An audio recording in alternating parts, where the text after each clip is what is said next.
Alors, rebonjour pour la plupart d'entre vous, puisque nous sommes déjà croisés tout à l'heure.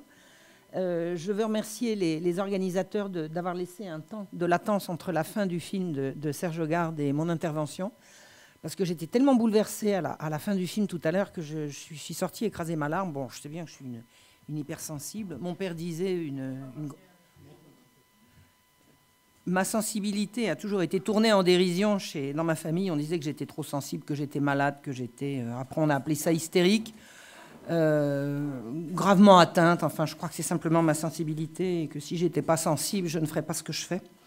Donc, merci d'avoir mis ce temps entre la fin du film et mon intervention, parce qu'il aurait fallu que j'embraye tout de suite. J'aurais pas pu. Franchement, j'aurais pas pu. C'est trop affreux, c'est trop dégueulasse, c'est trop scandaleux et...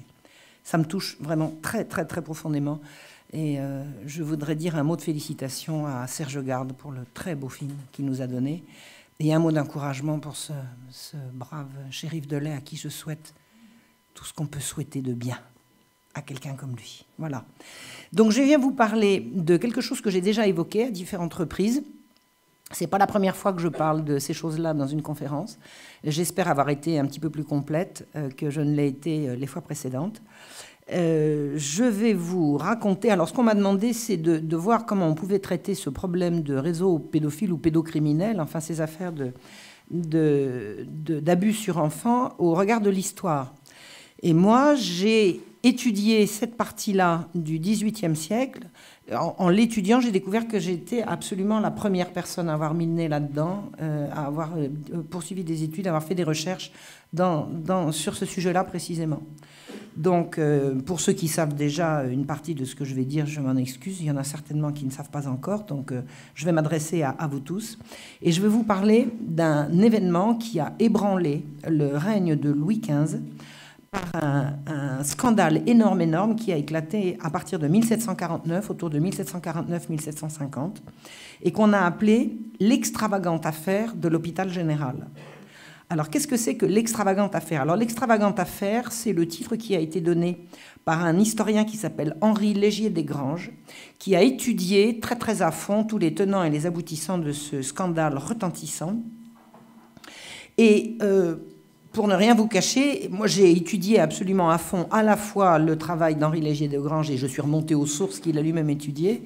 Franchement, il n'a pas vu ce que j'ai vu. Alors, c'est pas qu'il n'a rien vu, mais...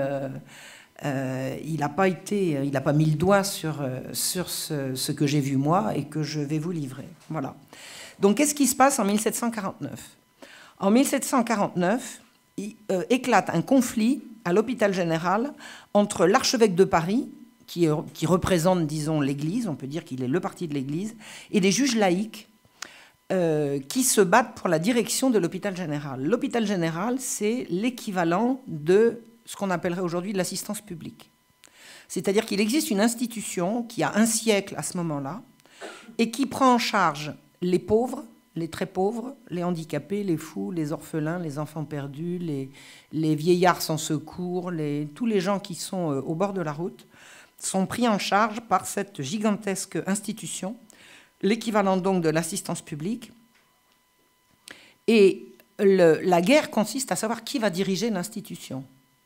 Donc, essayez d'imaginer aujourd'hui que des gens se battent et tirent à boulet rouge et se fassent procès sur procès pour contrôler les institutions qui s'occupent d'orphelinat, d'aide à l'enfance abandonnée. Je sais pas, enfin, je ne sais pas si vous y verriez qu'il y a anguille sous roche et qu'il y a certainement des choses à aller regarder. Mais moi, ça n'a pas loupé. Je suis allée voir et j'ai découvert énormément de choses dont je vais vous parler. Donc, qu'est-ce que c'est que cette affaire de l'hôpital général? C'est le point d'orgue des querelles qui ont commencé à la mort de Louis XIV. Et ces querelles consistent à mettre en concurrence, d'une part, une magistrature laïque, donc qui représente la justice du roi, qui rend la justice au nom du roi, et qui prétendent avoir droit de regard sur les affaires ecclésiastiques. C'est-à-dire que ces laïcs prétendent, par exemple, pouvoir juger d'affaires de miracles. Y a-t-il eu miracle ou pas dans telle affaire? Bon. Un prêtre vous dira, s'il y a miracle, c'est à l'Église de le dire. Et un juge de cette époque-là, dont l'appartenance idéologique est qu'ils sont jansénistes, va dire non. Ce sont aux juges laïcs de décider s'il y a miracle ou pas.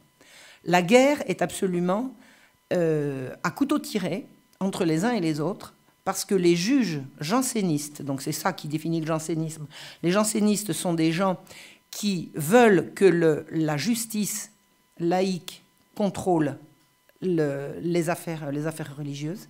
Ils veulent une ingérence du laïque dans le religieux.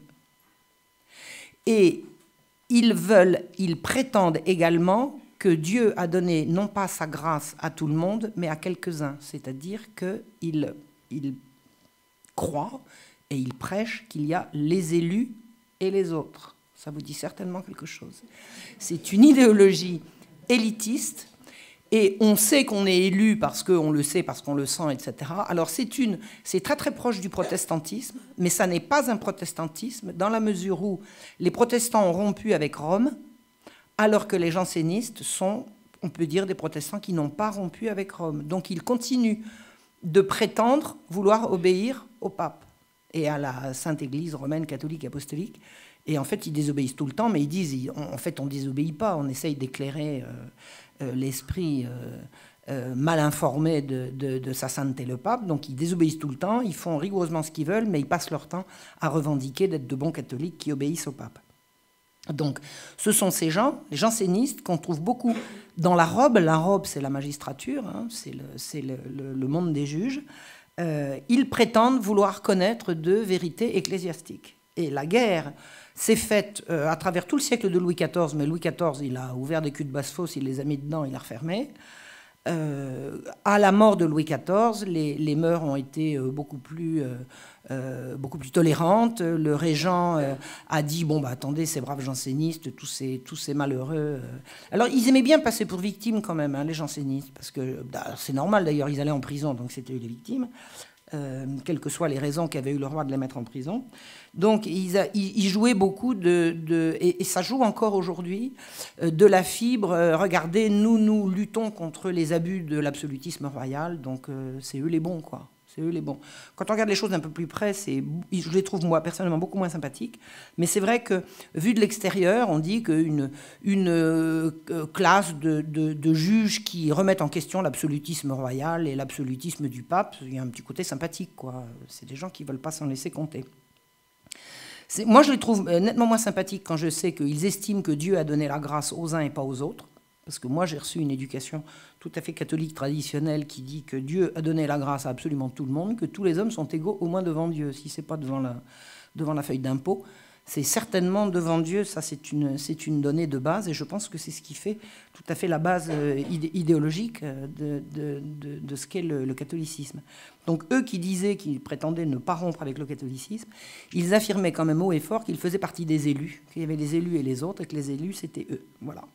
Donc voilà ces gens qui se battent parce qu'il y a des problèmes à l'hôpital général et ils prétendent être les seuls à vouloir en juger. Alors qu'est-ce que c'est que cet hôpital général? C'est une grosse institution qui a été créée par les ancêtres de ces magistrats-là et qui consiste à avoir une mainmise absolument totale dans laquelle ils sont absolument juges et partis sur toutes les affaires qui concernent les pauvres.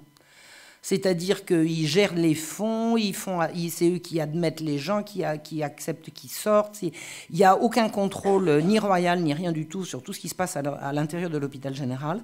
Ils y font régner une espèce de terreur, de bigoterie terrorisante, c'est-à-dire qu'ils forcent les pauvres à avoir des dévotions toutes les demi-heures. Je vais vous donner un exemple de la méchanceté et de ce qu'on appelle la rigueur janséniste contre les pauvres. J'ai regardé par exemple à la Salpêtrière qui était l'hôpital où on enfermait les femmes et les petites filles. Le dimanche, c'était bien évidemment le seul jour de congé. L'administration obligeait les femmes à assister à la messe pendant 4 heures debout. Leur seul jour de congé. Pas chauffé, évidemment. Vous imaginez. C'est-à-dire que le seul jour, enfin le jour du Seigneur, c'était debout, au moins pendant la semaine, elles étaient assises, les malheureuses. Voilà. Donc les façons de faire à l'hôpital général ont été une série d'abus, de violences, de détournements de fonds, de galanteries. Enfin bon, vraiment, le fonctionnement de l'hôpital général, c'est une horreur, c'est une honte. Alors vous avez des magistrats qui tiennent l'institution, mais alors vraiment de main de maître. Hein, ils siègent au conseil d'administration, ils siègent au bureau, c'est eux qui décident, tout passe par eux. Personne n'a le droit d'y regarder. Et il y a tellement de plaintes pour violence, pour concussion, pour plein de choses que régulièrement, le roi voit arriver des plaintes sur ce qui se passe à l'hôpital.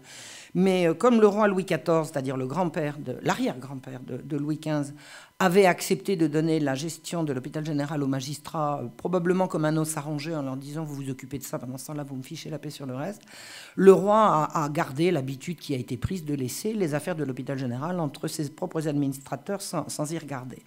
Or, il va y avoir un jour où la querelle va prendre un mauvais tournant et l'affaire va commencer, je vais vous expliquer comment, à Pâques 1749, et on connaît l'histoire par les Nouvelles Ecclésiastiques qui sont un journal janséniste. C'est-à-dire que l'histoire que je vais vous raconter, dont vous allez voir qu'elle ne va pas dire beaucoup de bien des jansénistes, elle est écrite par les jansénistes eux-mêmes. C'est-à-dire qu'on comprend à travers les lignes, et c'est la seule source véritablement fiable qu'on ait pour cet épisode-là, parce qu'à la Révolution, les sources, les archives ecclésiastiques ont été beaucoup endommagées, beaucoup détruites. Après, il y a eu en 1871, 100 ans après, il y a eu les incendies de la Commune qui ont brûlé énormément d'archives. Donc, le point de vue de l'Église sur l'affaire de l'hôpital général a disparu. Voilà. Donc on peut avoir les sources de cette gigantesque affaire qui a été très loin et qui a empoisonné le règne de Louis XV à un degré que vous n'imaginez pas et empoisonné l'Église. Je vais vous expliquer comment. On a le point de départ de cette affaire par le récit qu'en font les Nouvelles Ecclésiastiques. Alors, avant de vous raconter ce qu'en disent les Nouvelles Ecclésiastiques, je vais vous dire ce que dit la version officielle de ce qui se passe. Et la version officielle, on la retrouve. Non pas qu'il était historiographe officiel à l'époque, mais c'est parce que tout le monde copie sur lui, un certain monsieur dont vous avez peut-être entendu parler, qui s'appelait Voltaire. Alors il a écrit sur tout, il avait son avis sur tout. Vous voulez savoir ce que Voltaire pensait de quelque chose, vous mettez le quelque chose dans un bon moteur de recherche et vous trouvez ce que Voltaire en a dit. Donc il a donné son avis sur la fameuse affaire de l'hôpital général dans un livre qui s'appelle Histoire du Parlement de Paris et qu'il a publié en 1769, c'est-à-dire 20 ans après les faits. Et alors il explique que les magistrats du Parlement de Paris, nous dit Voltaire, ont placé à la tête de l'hôpital général une supérieure et une économe que l'archevêque de Beaumont, l'archevêque de Paris, Christophe de Beaumont, destitua parce qu'ils étaient jansénistes. Alors, c'est ridicule, nous dit Voltaire, c'est ridicule, c'est grotesque, c'est une démarche extravagante, on n'a pas idée de faire des choses pareilles, et puis c'est du fanatisme, parce que ça, Voltaire, il s'y connaît en fanatisme. Alors, il dit, alors que le gouvernement, le roi, soutenait l'archevêque, le Parlement, les magistrats, a eu recours aux remontrances et refusa d'enregistrer une déclaration du roi. C'est exactement ça qui s'est passé. L'archevêque a dit qu'il n'était pas d'accord avec ce qui se passait à l'hôpital général. Le roi a donné raison à l'archevêque, il a fait une déclaration et le Parlement a refusé d'enregistrer la déclaration. C'est quoi l'enregistrement? Chaque fois que le roi émet une décision, c'est-à-dire une loi, la loi c'est le roi qui l'a fait, le Parlement l'enregistre, c'est-à-dire qu'il l'écrit dans les registres, enregistré, il ouvre le registre, il écrit dedans. Ça s'appelle enregistré. Tant que ce n'est pas enregistré, ce n'est pas valide. Si le roi dit « je veux que » et qu'il écrit « je veux que », tant que ce n'est pas enregistré, ce n'est pas encore une loi. Ça sera une loi quand ce sera enregistré. Et ce sont les magistrats qui détiennent l'enregistrement. C'est vous dire qu'ils peuvent tenir le roi comme ça, en lui disant « ah ben oui, c'est bien ce que vous avez dit, Majesté, on va enregistrer, oui, on va enregistrer. Mais on va d'abord faire des remontrances préalables. » J'ai fait plusieurs conférences pour expliquer ça. Tout le siècle de Louis XV aura été empoisonné par les refus d'enregistrement de la magistrature. Et là, le Parlement refuse d'enregistrer une déclaration du roi sur l'administration de l'hôpital général. Et nous dit Voltaire, le Parlement a cessé ses fonctions, le cours de la justice fut interrompu, parce qu'effectivement, le roi s'est fâché, le Parlement s'est mis en grève. Qui est-ce qui faisait la grève au XVIIIe siècle? Les juges. C'était pour les ouvriers. À l'époque, les ouvriers bossaient. Les juges, ils faisaient la grève. Ils faisaient la grève, et plus souvent qu'à leur tour. Donc, nous dit Voltaire, le cours de la justice fut interrompu pour 2 femmes d'un hôpital, c'est-à-dire la supérieure et l'économe. Mais ce qu'il y avait d'horrible, c'est que pendant ces querelles indécentes et absurdes, vous savez, puisque c'est du fanatisme, c'est forcément indécent et absurde, on laissait mourir les pauvres faute de secours. Plus de charité quand l'esprit de parti domine, les pauvres moururent en foule, on n'y pensait pas, et les vivants se déchiraient pour des inepties. C'est pour des textes comme ça que Voltaire s'est fait sa réputation de grand pourfendeur du fanatisme et de la bêtise. Vous savez que Voltaire, il a pourchassé et pourfendu la superstition et le fanatisme. Et on le voit dans des textes comme ça. Si vous êtes prof de lettres, ça vous est peut-être arrivé de faire valoir des textes de Voltaire. Moi, si j'étais prof de lettres et convaincu que ce monsieur est bien, je ressortirais un truc comme ça. Alors, ce qu'il dit, la source du mal, c'est le fanatisme, car il dit « il s'arme des moindres prétextes ». Et la phrase qui tue dans la façon qu'a Voltaire de nous raconter cette affaire de l'hôpital général, c'est la phrase suivante qui a été reprise par plusieurs historiens. Je ne les ai pas retrouvés, mais j'ai parfaitement souvenir, l'année de mes études, d'en avoir trouvé plusieurs, qui dit « Jamais plus petite affaire ne causa une plus grande émotion dans les esprits ». Voilà. L'affaire de l'hôpital général, c'est une affaire imbécile de fanatisme entre un archevêque et des magistrats pour deux bonnes femmes d'un hôpital. Il dit pour deux femmes d'un hôpital, il pourrait dire deux bonnes femmes, ça irait aussi bien. Je trouve ça très méprisant. Au siècle suivant, les historiens ont repris la même chose, parce que Voltaire sert beaucoup de sources. Et vous avez un historien qui s'appelle Charles Lacretelle, qui est mort en 1855, qui écrit « Monseigneur de Beaumont destitua la supérieure de l'hôpital général sous prétexte de son opposition à la bulle unigenitus ». La bulle unigenitus, c'est la décision papale qui a condamné le jansénisme comme étant hérétique. Donc ce que nous dit Lacretelle, c'est « La supérieure de l'hôpital général était pro-janséniste, donc l'archevêque l'a destituée ». Et c'est comme ça que l'affaire a éclaté. Michelet, Michelet, j'adore. Michelet, il dit « Le gouffre d'arbitraire était depuis 100 ans soumis au moins à l'œil du magistrat, à une certaine surveillance de la justice. Cet œil était gênant. On le crève un matin, si j'ose ainsi parler, et le roi remet tout au prêtre. » Ça veut dire quoi? Ça veut dire que les juges surveillaient ce qui se passait à l'hôpital, et le roi a tout remis au prêtre. Alors, Michelet, c'est vraiment du délire. C'en est comique. Il faudrait faire un jour une lecture comique de Michelet. C'est vraiment rigolo. Donc, en résumé, l'affaire de l'hôpital général, c'est le fanatisme religieux d'un archevêque qui sème le trouble dans une institution laïque à cause de son fanatisme. Et c'est ça qu'on nous vend. Voilà. À la fac, quand je préparais mon travail, parce que ça, c'est le résultat de mon travail quand j'ai repris mes études sur le tard, c'était il y a 10 ans, donc j'étais déjà d'un âge tout à fait canonique. 10 ans de moins qu'aujourd'hui, mais déjà pas mal.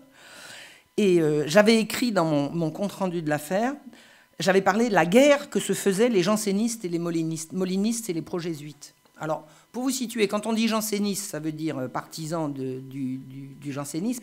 Quand on dit moliniste, ça peut vouloir dire partisan de l'Église, partisan des jésuites. Molinas, c'était un jésuite. Donc les molinistes ne sont pas forcément les jésuites, mais leurs partisans, les gens qui les défendent. Voilà.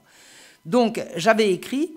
dans ma préparation de mémoire, ce que j'ai envoyé à ma prof, j'avais dit la guerre que se faisaient jansénistes et molinistes. Et elle m'a rayé, comme ça, ma prof. Là, elle a dit la persécution qu'on faisait subir aux jansénistes. Vous saisissez la nuance? Donc, c'est-à-dire que vous avez Michelet, vous avez Lacretelle, vous avez Voltaire, puis vous avez la fac aujourd'hui. Et j'aime autant vous dire que moi, je savais ce que je disais, et la prof en question, je ne suis pas sûre. En tout cas, là, c'était vraiment... C'était signé, la persécution. On persécute les jansénistes. Voilà. Et elle m'a dit en plus, quand j'ai critiqué ce qu'avait dit Voltaire, ce que dit Voltaire est censé, me dit ma prof. Ben, c'était peut-être censé, mais c'est complètement faux. Et c'est complètement mensonger. Tout ce que nous a raconté Voltaire là est faux, de A à Z. C'est complètement faux. Et c'est pas que Voltaire se trompe, parce que si Voltaire se trompe, il serait de bonne foi. C'est que Voltaire nous trompe. Voltaire avait parfaitement les moyens de savoir ce que je sais moi et ce que tout le monde peut savoir, à savoir que tout ce qu'il raconte est mensonger. Donc je vais vous dire maintenant ce que c'est que la véritable histoire et comment on la connaît. L'affaire commence à Bicêtre. Alors je vous ai parlé tout à l'heure de l'hôpital général de La Salpêtrière. La Salpêtrière, c'est aujourd'hui un grand hôpital qui est dans les intramuros à Paris, à côté de la Seine, à côté de la gare d'Austerlitz. L'hôpital où je vous ai dit pour les femmes et pour les petites filles. Et vous avez au sud de Paris, à 7 km au sud de Paris, un gros hôpital, aussi gros que la Salpêtrière, qui s'appelle Bicêtre. Alors Bicêtre, d'où vient le mot Bicêtre? Ça vient de l'anglais Winchester. Et je crois qu'il y avait un Anglais qui s'était installé là et qui avait construit un château au temps de Henri IV, je crois. Et Winchester, les Français, ils ne savaient pas prononcer ça. C'était Winchester, puis c'est devenu Bicêtre. Donc c'est aujourd'hui un gros hôpital où on peut retrouver, c'est très émouvant, si un jour vous allez à Paris, vous passez à Bicêtre, vous passez à l'hôpital général, vous passez à la Salpêtrière, vous retrouverez ces lieux chargés à la fois de beaucoup d'histoire et beaucoup de souffrance, comme vous allez comprendre. Donc l'affaire remonte à Bicêtre, et qui accueille donc les hommes et les jeunes gens, et les adolescents, à partir de 11 ans. Et c'est ce que je vais vous raconter, que j'ai tiré des Nouvelles Ecclésiastiques. Alors, le rédacteur des Nouvelles Ecclésiastiques, c'est Louis-Adrien Lepège, c'est un avocat janséniste acharné, mais acharné. C'est un anti-jésuite déchaîné. Toutes les saloperies qu'on raconte sur les jésuites pendant le siècle, j'ai retrouvé dans ses notes, c'était lui la fabrique. Il faisait des mémoires, il faisait des trucs. Alors c'était des calomnies, c'était vraiment des horreurs. C'est un anti-jésuite et un janséniste acharné, et c'est lui qui nous raconte, en juillet 1749, et alors il est lui partisan également de la limitation de l'absolutisme royal par les juges jansénistes. Ce sont des gens qui théorisent la limitation de l'absolutisme. Voilà. Alors, qu'est-ce qu'il nous raconte? Il nous raconte en juillet 1749, donc si vous allez en bibliothèque municipale et que vous voulez trouver les Nouvelles Ecclésiastiques, elles y sont. Si vous allez en juillet 49 des Nouvelles Ecclésiastiques, vous allez lire l'histoire que je vais vous raconter. Il dit qu'il y avait en 1735, donc en 49, il nous raconte ce qui se passait en 1735, une centaine d'enfants à Bicêtre qui étaient indisciplinés et presque indisciplinables, desquels un certain Fusier, un jeune homme Fusier, décida un jour de 1735 de venir s'occuper et de les séparer de 14 enfants de chœur qui étaient l'objet de sa sollicitude. Ça veut dire quoi? Ça veut dire que vous avez un certain Fusier qui a 22 ans, qui est simple clerc, il n'est pas prêtre, il est janséniste, alors là, janséniste de chez janséniste, et il vient à Bicêtre, où il n'a rien à faire. Enfin, a priori, je veux dire, il n'est pas pauvre, il ne fait pas partie de l'encadrement, il est bénévole, il est volontaire, et il vient à Bicêtre par dévotion et par zèle pour le service des pauvres.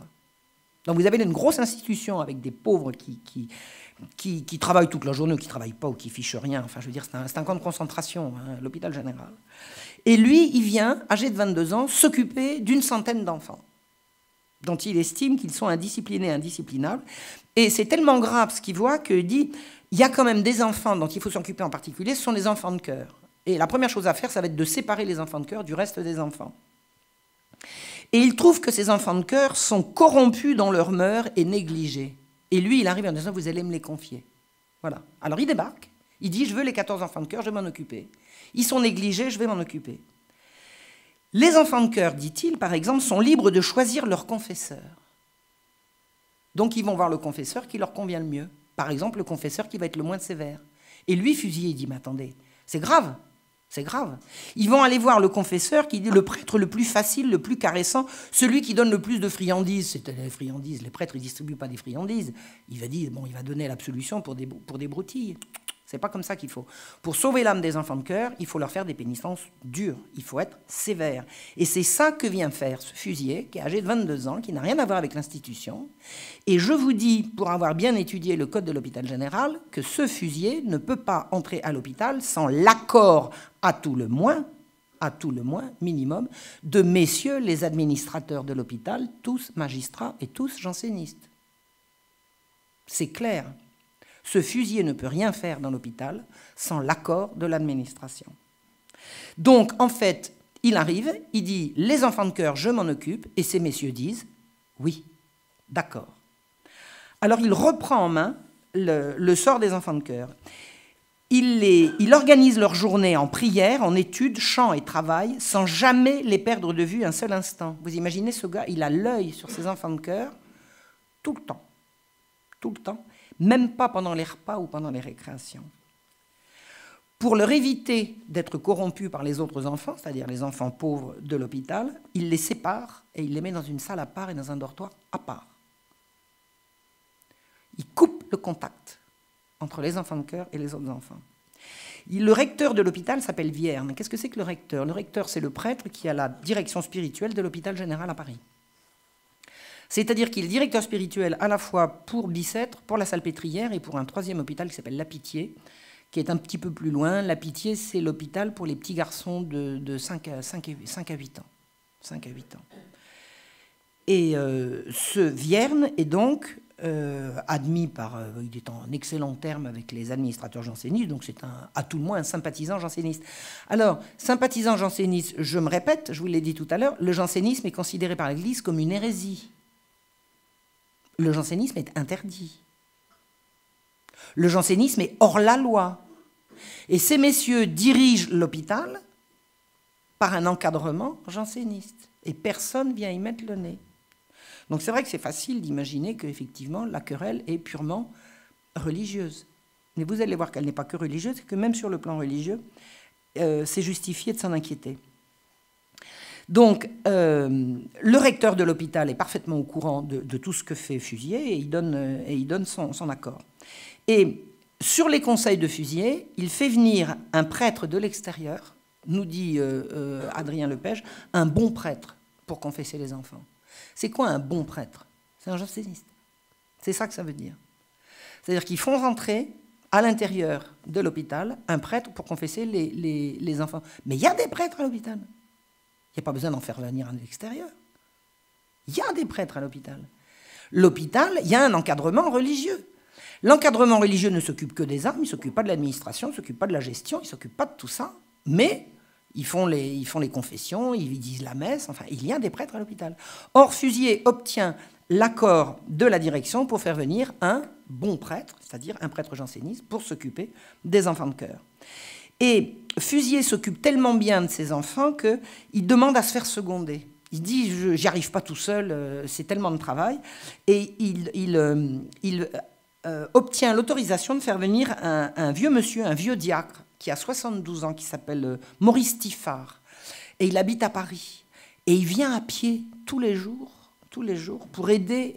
Il fait 7 km à pied le matin, 7 km le soir pour repartir, pour aider le brave Fusier à s'occuper des enfants de chœur. Et même partant de Carême, il continue de venir à pied, comme ça, pour aller voir les enfants. Et il les aime tellement.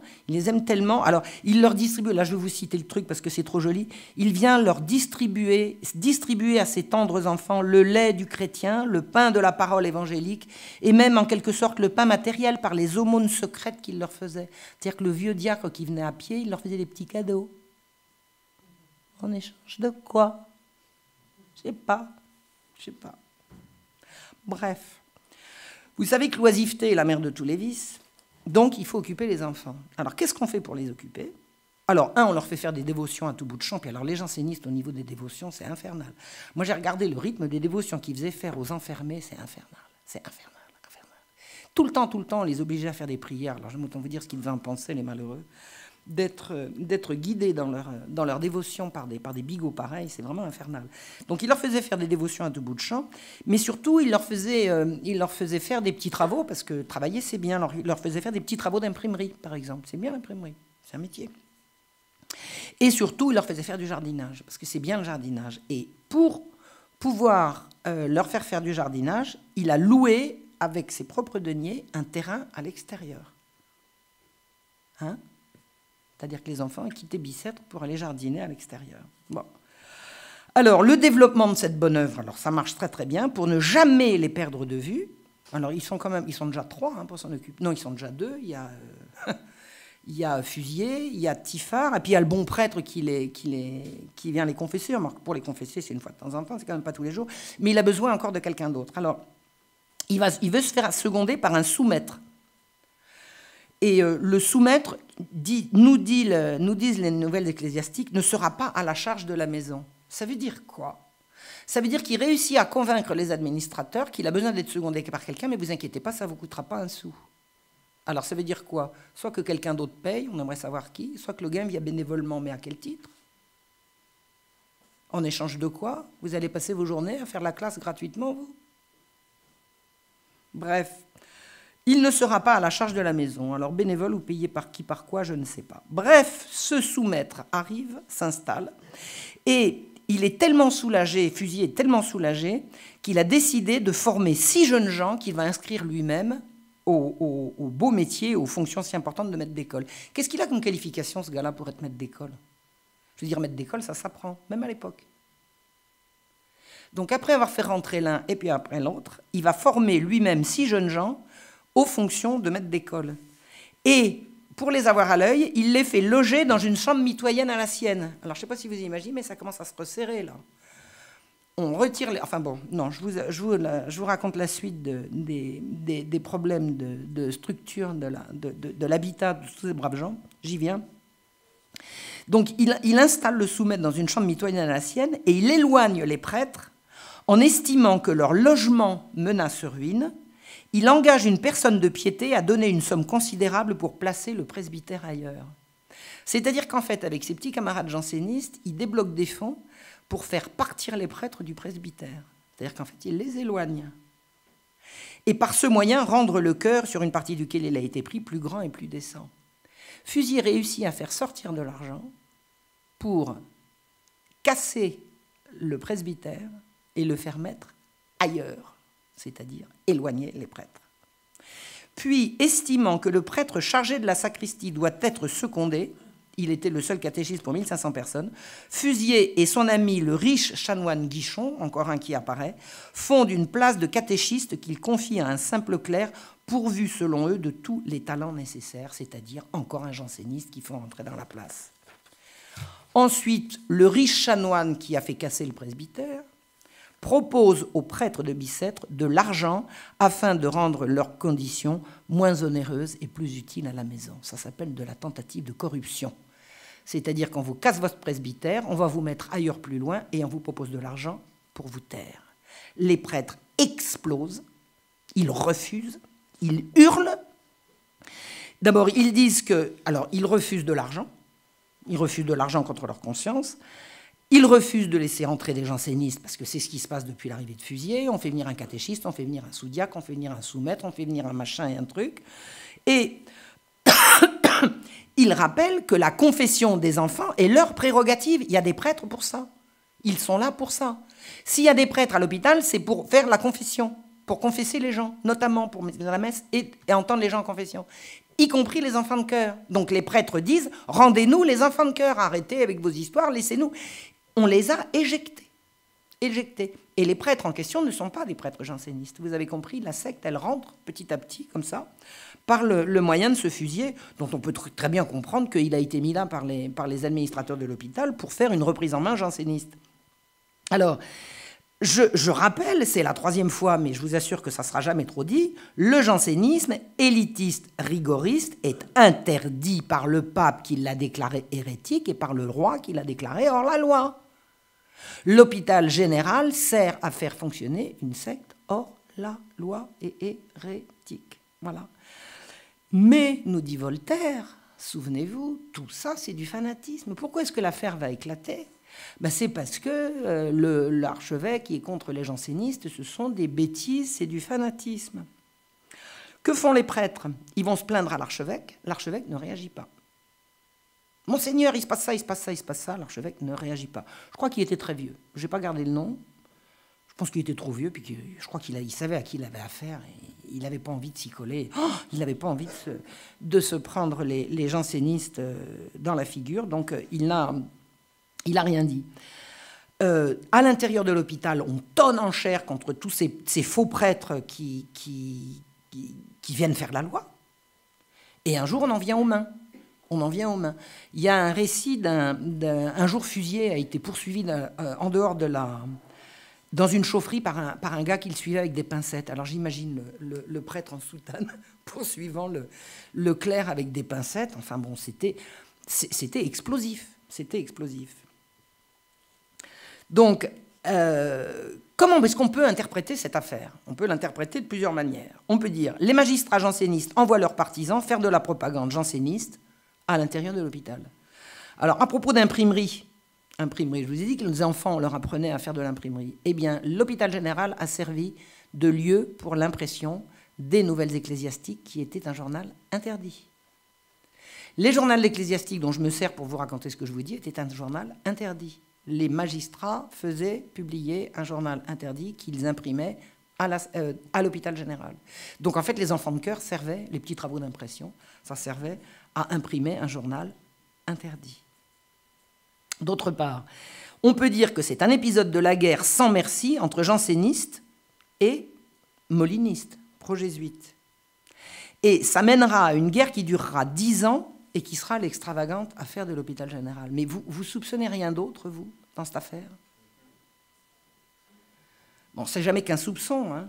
Alors, s'il y a autre chose, il y a quoi? Qu'est-ce qu'il peut y avoir dans cette affaire-là?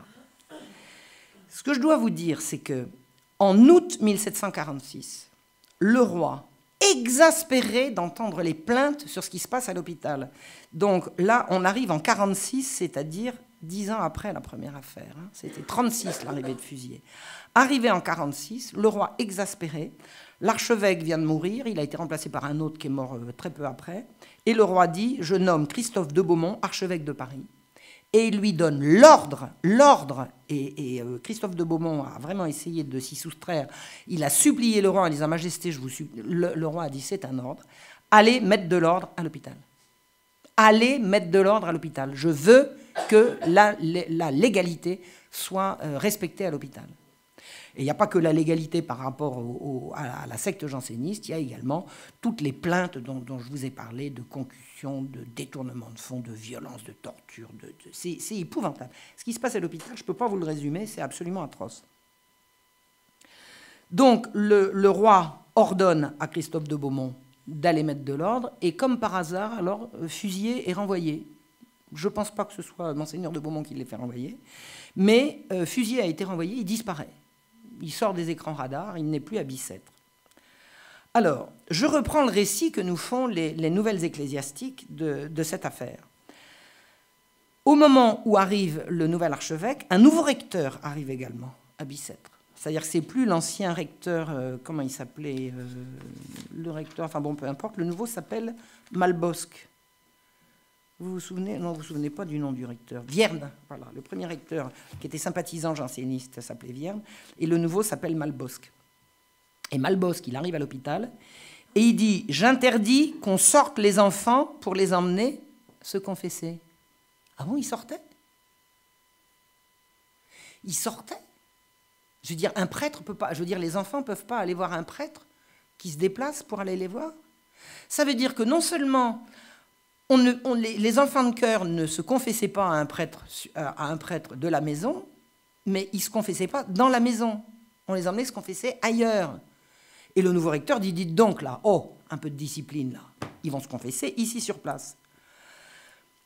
Il vient lui-même à Bicêtre. Et il dit, bon ben moi les enfants, je vais les entendre en confession. Allez, je veux moi savoir ce que ces enfants ont à dire. Et qu'est-ce qui se passe? On lui dit, les enfants ne veulent pas. Il dit, pardon? Les enfants ne veulent pas se confesser à vous. Elle dit, ah oui, pourquoi? Et alors, les enfants supplient qu'on les laisse continuer avec les bons prêtres en qui ils ont confiance. C'est ce que dit le maître. Alors le recteur dit, dites donc, ce n'est pas les enfants qui décident là. Amenez-les-moi. On amène les enfants. Un grand s'effondre en larmes et supplie qu'on lui laisse son confesseur. Il avait l'habitude, en qui il avait confiance, pour le salut de son âme. Malbosc répondit donc, montrez donc l'exemple aux pauvres dont on sait très bien que chaque fois qu'ils prétendent aller à l'extérieur, en fait, ils vont au cabaret. Ça veut dire que le recteur, il a l'air de savoir pas mal de choses sur ce qui se passe dès qu'on a un bon de sortie. C'est-à-dire qu'en fait, les enfants, quand ils vont se confesser, ils ont un bon de sortie. Et, nous dit le nouveau recteur, on sait que les pauvres vont au cabaret, et vous allez où?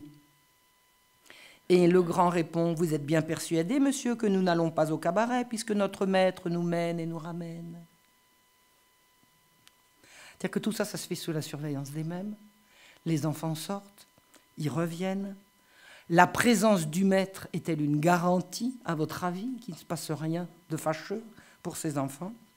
Le maître est présent à la scène. Jamais le nouveau recteur ne verra les enfants en dehors de la présence du maître. Jamais. Il ne réussira pas. Il persiste, il dit « Je vais vous entendre en confession. C'est moi qui vais vous entendre en confession. C'est un ordre. » Et il va au confessionnal. Et personne ne vient. Et quand il sort, tous les enfants se sont égayés. Et quelques jours après, ils ont tous déménagé. Et il ne les entendra jamais en confession. Qu'est-ce qui se passe? Est-ce que j'aurais l'esprit mal tourné, à votre avis? Alors, je vais vous faire une petite aparté, qui reste dans mon sujet, mais qui est une aparté, vous allez voir pourquoi. Parce que tout ce travail que j'ai fait, c'est mon travail universitaire. Et en préparant mon DEA, j'ai écrit tout ce que je vous raconte là, je l'ai écrit en posant les questions que je pose. Je n'avais pas encore tout à fait les réponses, mais j'avais déjà les bonnes questions. Et j'ai lu en apostille de mon travail universitaire une remarque de ma prof qui me dit c'est pas Fusier qui est pédophile, c'est peut-être des notables ou du Parlement qui viennent en profiter. Ça peut avoir lieu. Mais c'est pas les jansénistes. Et vous savez pourquoi? Parce que. Pourquoi? Parce que. Et quand vous voulez votre DEA, si on vous dit de dire que ce n'est pas les jansénistes, je vais vous expliquer comment j'ai passé ma première année de DEA. J'ai fait tout ce travail-là. Et le jour de mon examen, j'ai appris que ce n'était pas comme ça qu'on présentait un DEA. On ne me l'avait jamais dit. C'est-à-dire que ma prof m'a planté délibérément. Et bien je l'ai repassé. Elle s'y attendait pas. Et je l'ai eu. Bref, il ne fallait pas dire que c'était les jansénistes. Qu'est-ce qui se passait à l'hôpital général? Alors là, quand on est chercheur, on cherche. Et moi, je suis une acharnée chercheuse. Il y a un monsieur restif de la Bretonne. Alors, j'ai déjà raconté la chose, hein, excusez-moi, mais enfin maintenant, bon, je la reprends. Hein, il n'y a rien de nouveau vraiment sous le soleil. Il y a un monsieur qui s'appelle Restif de la Bretonne, qui a écrit en 1794, c'est-à-dire pendant la Terreur, incidemment, un livre qui s'appelle Monsieur Nicolas. Voilà, Restif de la Bretonne, en plus, c'est un gars de par chez moi, c'est un gars de Lyon. Vous savez ce qu'il raconte dans Monsieur Nicolas? Et alors, je vais vous raconter l'anecdote de l'anecdote. Restif, comme il était d'Auxerre, comme il était de mon coin, qui était d'Auxerre, il y a régulièrement à Auxerre des évocations de Restif de la Bretonne. Et il y a un jour, la bibliothécaire d'Auxerre qui m'a dit « Marion, venez voir, j'ai trouvé un truc pour vous. » Et moi, j'avais déjà lu des trucs de Restif de la Bretonne, mais dans les versions que j'avais lues de Restif de la Bretonne, j'avais eu les versions expurgées. Et la bibliothécaire d'Auxerre m'a dit « Marion, venez voir. » Elle avait trouvé une version originale. Alors, je vais vous dire ce qu'il écrivait, Restif. Vous savez où il était, Restif, quand il avait 11 ans? Il était enfant de chœur à Bicêtre. Et le maître, le sous-maître recruté par Fusier, c'était son grand frère, qui s'appelait Thomas. Et vous savez ce qu'il était, la caractéristique de Thomas? Bon, ben, il était pédéraste, quoi. Hein, il aimait bien en papaouter les petits garçons. Et c'est son frère qui le dit. Et il raconte. Et tout ça, c'était des pédérastes. Et tous ces enfants, ils couchaient avec. Et je te sodomise aujourd'hui, puis je te sodomise demain. Et puis il y en a qu'on fouettait. Et puis tout ça, c'était une affaire de mœurs. Ça veut dire que ce que je soupçonnais, Restif le raconte. C'est-à-dire que je ne me suis pas trompée. Et si ce n'était pas les jansénistes, c'est qui? Qui est-ce qui avait mis ce fusier-là? Qui est-ce qui l'a protégé jusqu'au bout? Qui est-ce qui a empêché que l'archevêque vienne mettre son nez dans les affaires de l'hôpital? C'est bien les mêmes quand même. Et on en sait plus en plus par Restif de la Bretonne. C'est qu'on sait que eux, c'était les petits garçons qui les intéressaient, puisqu'ils étaient pédérastes. D'accord?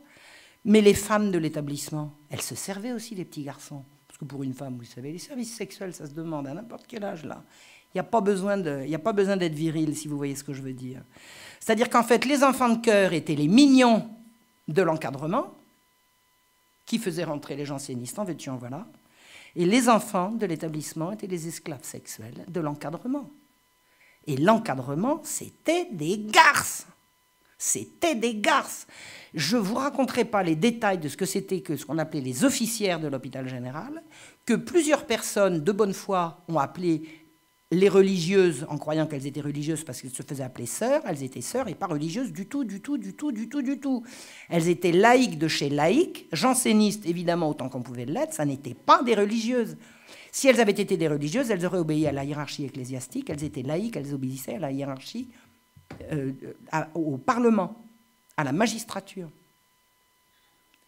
Et l'encadrement féminin de l'hôpital général était constitué de garces, qui étaient recrutées parce que garces, elles étaient recrutées parmi les plus jolies petites filles de l'hôpital.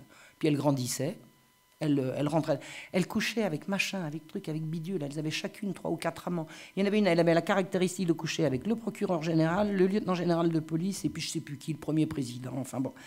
C'était galanterie sur galanterie, mais également pédophilie. 11 ans, c'est quoi? Alors, pour ceux qui croient qu'à l'époque, les enfants étaient plus matures, c'est exactement l'inverse. Hein? La puberté chez les filles, à l'époque, est de 15 ans révolus. Plus proche de 16 que de 15. Et en plus, c'est les petits garçons, là. C'est de la pédophilie. Il y avait donc bien de la pédophilie à l'intérieur de l'hôpital général. Qu'est-ce qu'il nous racontait, Voltaire, là? Vous voulez qu'on reprenne Voltaire? Qu'est-ce qu'il nous disait? Les magistrats du Parlement de Paris ont placé à la tête de l'hôpital une supérieure et une économe que l'archevêque destitua parce que janséniste. Menteur, menteur. Voltaire avait tous les moyens de savoir ce qui se passait véritablement. Lui, il était particulièrement bien renseigné. En admettant qu'il ne l'ait pas su, quand on ne sait pas, on ne dit pas. Alors maintenant, regardez ce qui se passe. En dehors du fait que, c'est avéré, je veux dire, c'est cousu de fil blanc, mais si en plus Restif le raconte et qu'il en a été témoin, on voit bien que... alors, d'abord, quand Malbosc est arrivé et qu'il a voulu confesser les enfants de cœur de la façon que je vous ai dit, Thomas Restif, donc le frère de Restif de la Bretonne, qui était le maître des enfants, il est parti de la maison avec tous les mignons. Et ces enfants, ils avaient soit des parents, soit des tuteurs. Mais en général, c'était plutôt des tuteurs parce que c'était des enfants en souffrance. Donc, pour sortir de l'hôpital, il a fallu qu'ils aient l'autorisation des parents et des tuteurs. Et les tuteurs, c'était les magistrats. Donc, ils ont couvert. Ils ont couvert la fuite de celui qui aurait pu raconter ce qui se passait. Donc, en fait, tout s'explique. Qu'est-ce que c'est que les travaux de jardinage qu'on leur faisait faire à l'extérieur? C'est quoi? C'est 6 hectares, Bicêtre. Sur 6 hectares, ils n'ont pas 50 mètres carrés pour faire du jardinage à des gamins. Il les envoyait à l'extérieur. Attendez. Il a isolé les enfants de cœur des autres enfants, c'est pour pas qu'ils parlent. Ils ont éloigné et tenté de corrompre les prêtres pour les faire taire, qui n'ont pas voulu. Le vieux monsieur qui offrait des cadeaux, à votre avis, c'était en échange de quoi? Les jeunes qui ont été recrutés par Fusier pour leur apprendre le métier de maître d'école que Fusier ne connaissait pas, et qui les loge dans la chambre à côté, c'est quoi, là? Ça devait rigoler le soir. Il devait y avoir de ces orgies là-dedans. Et en plus, les bons de sortie avec le maître pour aller se confesser à l'extérieur. C'est bien évident, pour se confesser, il n'y a pas besoin de sortir. Le recteur aurait pu tout savoir en écoutant les enfants en confession. Les enfants auraient parlé. Donc en fait, le truc est resté secret. Et Fusier n'aurait jamais pu obtenir ce poste sans l'accord des administrateurs, qui étaient tous magistrats jansénistes au Parlement de Paris. Alors je ne dis pas que tout le Parlement était janséniste. Attention, je ne dis pas ça. Les jansénistes au Parlement de Paris étaient une minorité agissante, organisée et redoutable, mais ils n'étaient qu'une minorité. Hein, le Parlement n'était pas janséniste. Et alors, cerise sur le gâteau, les petits travaux d'imprimerie, les nouvelles ecclésiastiques étaient imprimés clandestinement par les gitons de toute cette bande de pédérastes. Enfin, écoutez, voilà ce que c'est.